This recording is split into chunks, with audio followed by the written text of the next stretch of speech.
대장동 의혹에 연루된 혐의로 영장이 청구된 곽상도 전 의원에 대한 구속영장이 기각됐습니다. 각종 정관계 로비 의혹에 대한 수사를 확대하려던 검찰의 계획에도 차질이 빚어지게 됐는데요.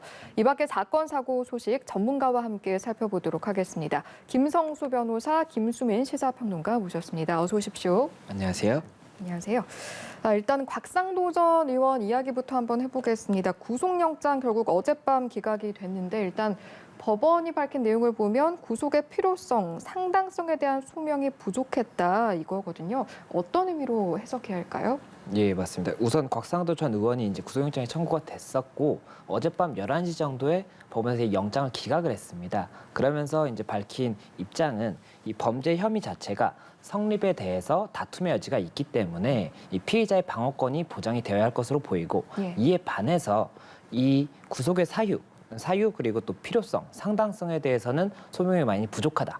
이렇게 지금 입장을 밝혔는데 이 구속의 사유라는 것이 조금 쉽게 설명을 드리자면 이 범죄 혐의가 명백하다고 하더라도 이 사람이 증거를 인멸하거나 도주의 우려가 없다라고 한다면 불구속 수사가 원칙이고 재판 단계에서도 뭐 도주할 것이라거나 뭐 이런 것들이 없다고 한다면 일단 불구속 상태에서 재판을 받고 판결이 확정이 되면 그때 구속이 된다고 볼 수가 있는 것인데 이거는 이제 증거인멸이나 이런 도주의 우려가 있기 때문에 수사 도중이지만 우선은 구속을 하고 그다음에 수사를 진행하겠다는 거지 않습니까? 그렇다 보니까는 이 구속의 필요성, 상당성 이런 부분이 결국엔 도주의 우려가 있느냐 그리고 증거인멸의 우려가 있느냐 이 부분인 것이고 검찰에서는 이 영장을 신청을 할 때 이런 도주의 우려라든지 증거인멸의 우려가 있다. 이 부분도 같이 소명을 해줘야 돼요.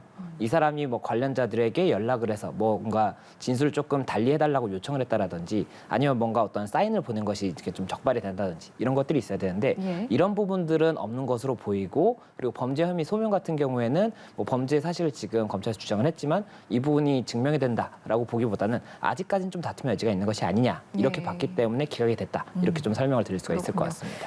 좀 더 들어가 보면 어떤 부분들이 쟁점이 됐을까? 특히 서초 식당 알리바이를 놓고 공방이 오갔다라고 하던데 이건 어떤 내용입니까? 네, 서초 식당 알리바이. 그러니까 2018년 9월경에 서초에 있는 한 식당에서 김만배 씨하고 곽상도 전 의원이 만났다라고 하는 거거든요. 그 자리에서 이제 검찰의 주장입니다. 돈 문제로 다툼이 있었다라고 하는 부분이 있습니다. 그러니까 원활하게 어떤 보통의 노동의 대가라면 이런 일은 없겠죠.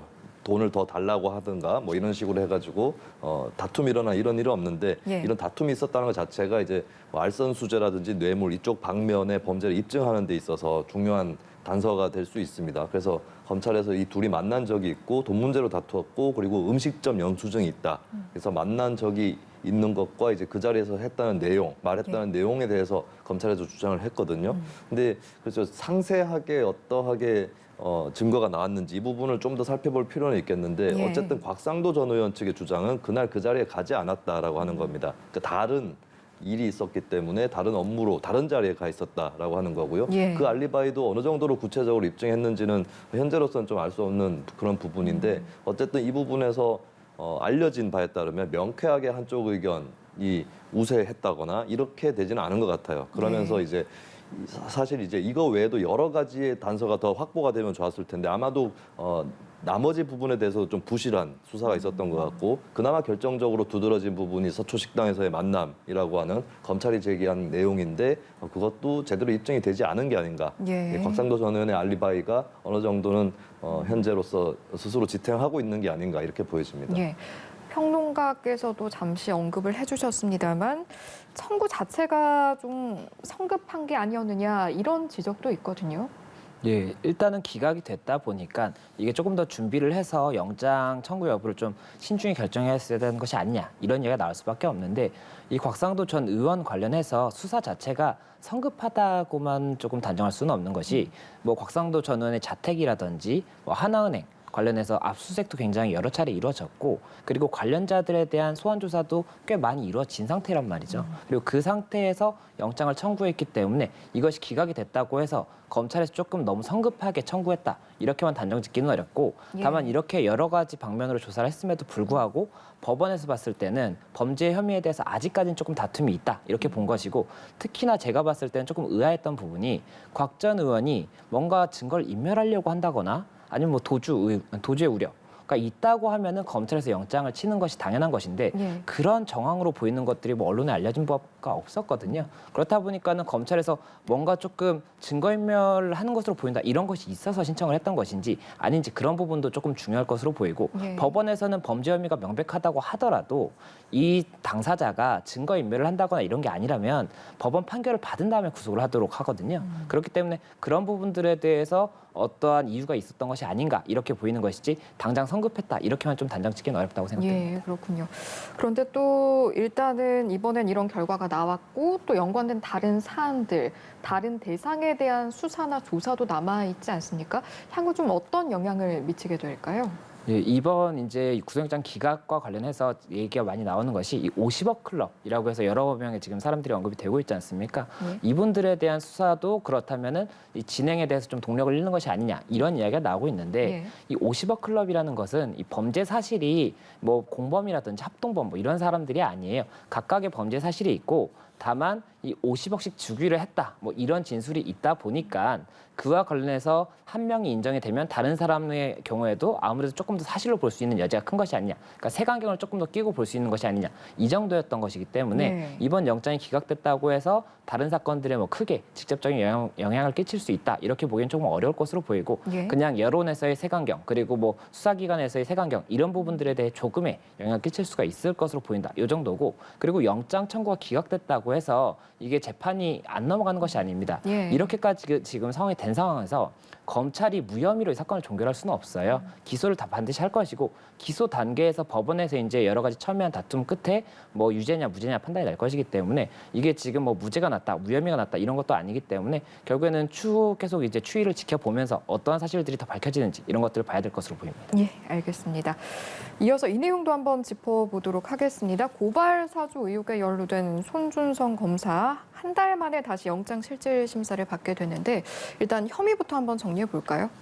네, 일단 전체적으로 좀 크게 받고 있는 게 직권남용 부분이거든요. 결국에 이제 여러 가지 범죄 혐의들이 있는데 이를테면 뭐 검찰에서 선거에 개입했다라고 하는 그런 부분, 그리고 공직선거법 위반이라든지 선거 방해에 해당하는 부분들이 있죠. 그리고 그 과정에서 이제 받고 있는 혐의가 고발장 자료를 넘길 때 고발장 문안만 있는 것이 아니라 개인정보가 담겨져 있는 판결문이 같이 넘어갔습니다. 이런 부분이 이제 개인정보보호법 위반이 되는 것인데 이게 이제 손준성 검사의 단독 행위가 아니라 그가 또 뭐 검찰 관계자에게 지시를 했다거나 이렇게 되면 이제 직권남용까지 같이 성립을 할 수가 있는 거죠. 예. 이런 부분들에 걸쳐서 지금 혐의를 좀 받고 있는데 결국에 가장 혐의 입증이 어려운 것은 직권남용입니다. 직권남용이라고 했을 때 이제 의무에 없는 일을 하도록 그렇게 직권을 남용했다라고 하는 그 부분들이 좀 요건이 성립이 될 필요가 있는데 그렇다면은 직권남용을 성립하기 이전에 다른 범죄에 대해서 이것이 진짜 범죄인지 이런 거에 대한 또 먼저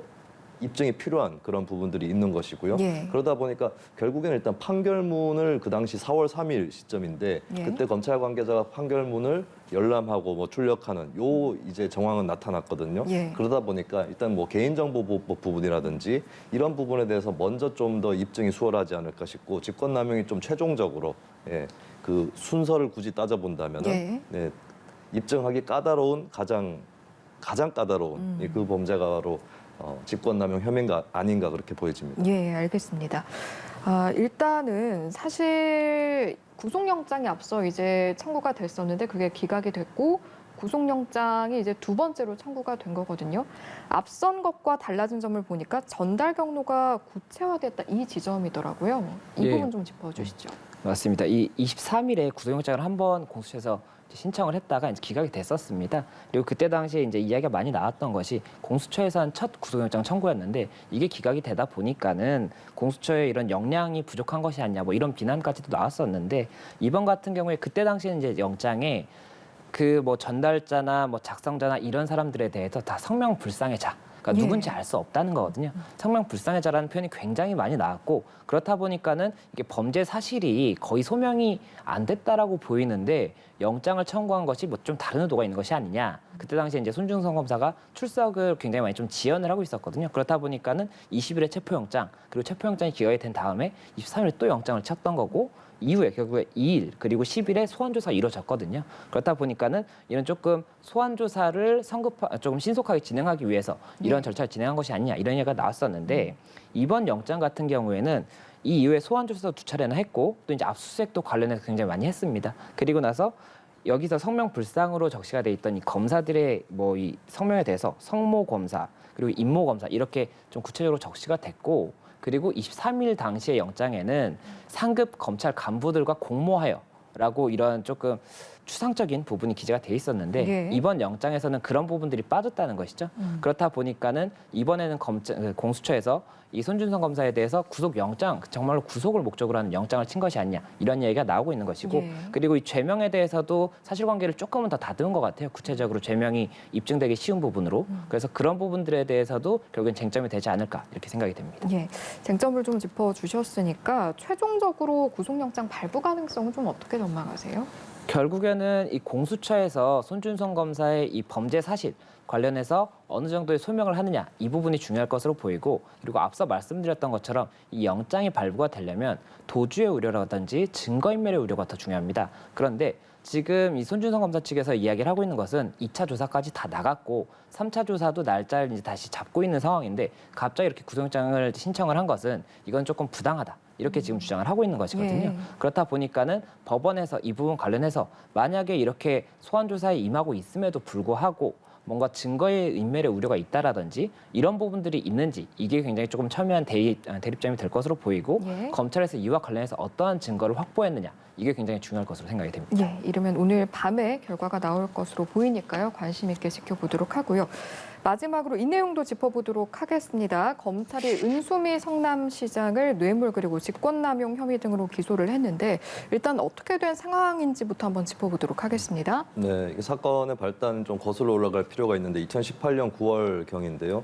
그때 당시에 이제 불거졌던 문제가 은수미 시장이 원래 청와대에서 일을 하다가 예. 지방선거를 거쳐서 시장이 되는 과정이 있는데 그 과정에서 이제 코마트레이드라고 하는 업체로부터 차량 그리고 운전사 이런 편의를 제공받았다라고 하는 거거든요. 이게 이제 정치자금법 위반이 되는 것이고 정치자금법 같은 경우는 벌금 100만 원 이상이면 그 직을 박탈하는 그런 벌을 받게 됩니다. 그런 굉장히 좀 위중한 상황이었다라고 예, 하는 예. 건데 그때 이제 은수미 시장의 전 비서관이었다는 사람이 공익신고자로 이번에 나타났습니다. 그분의 주장이 어떤 것이냐면은 처음에 제기됐던 것이 경찰 관계자가 이 사건을 담당하는 경찰 관계자가 수사 정보를 누출했다라고 하는 것이고 그 대가를 통해서 이제 몇 가지를 챙겼는데 어떤 거냐면 예를 들면 뭐 인사청탁이 있었다라고 네. 하는 것이고요. 그 성남시청 인사를 얘기하는 거죠. 그리고 그 경찰의 주변에 있는 경찰관의 또 인사청탁을 전달을 해서 성남시에서 또 관찰을 시켰다라고 하는 그런 주장입니다. 그리고 그뿐만 아니라 뭐 터널에 가로등 공사를 하는데 그 경찰 관계자가 특정 업체를 지목을 해서 그쪽으로 일감을 맡겼다라는 그런 부분들 이런 것들이 이제 종합적으로 좀 폭로가 되면서 물론 이거는 이제 재판에서 더 가려봐야 된다는 전제에서 제가 말씀을 드리는 건데요. 예. 공익신고자의 그런 주장으로부터 이제 이게 시작이 됐고 결국에 재판으로 넘어가게 된 그런 상황입니다. 예, 알겠습니다. 오늘 말씀 여기까지 듣고 마무리하도록 하겠습니다. 지금까지 김성수 변호사, 김수민 시사평론가와 함께했습니다. 고맙습니다. 고맙습니다.